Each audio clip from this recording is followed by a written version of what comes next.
Discovered a V2M file in a demoscene production or chiptune collection? This is a music module for the V2 software synthesizer used in size-limited demos. I'm Evan Brooks, Certified Support Engineer, and I'll show you how to play these V2 synthesizer module files. For those complex V2M formats, there's always a plan B, a specialized file handling utility that feels like magic. I'll introduce it again later after we attempt the common methods. A user with a V2M file likely has a piece of chiptune-style music created for the V2 synthesizer, a tool popular in the demo scene for creating compact music for games or intros. They are looking for a specific player or tracker software that can interpret this module format to listen to the music. The V2M format is a compact binary music module. It was designed to store not just audio data, but synthesizer patch information and note sequencing commands in a highly efficient manner. This allows for complex dynamic music to be stored in a very small file size, crucial for size-limited productions. Farbrush defined V2 Player as the application primarily intended for V2M. The file requires external codec support that Windows does not provide natively. Windows can preview audio content easily, but full production work requires dedicated audio tools.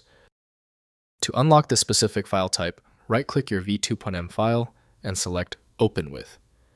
If V2 Player is available, use that first. If it's missing, choose another program. We are looking for the software that recognizes the header. If you still cannot open your V2M file, that is okay. Given the primary failure, we need precision.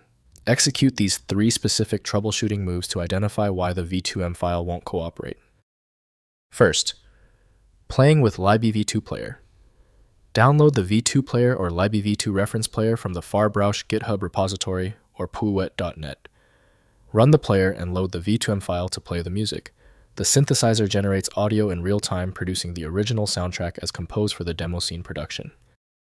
Next, using foobar 2000 with plugin. Install foobar 2000 and add a V2M decoder plugin, if available from the foobar 2000 components repository. Add the V2M file to the playlist and play normally. The plugin handles V2 synthesis, providing standard playback controls and integration with your music library and playback workflow. Finally, converting to WAV. Use the V2 Player's render or export function to convert V2M files to WAV format. Some V2 Player builds include a command line option for offline rendering.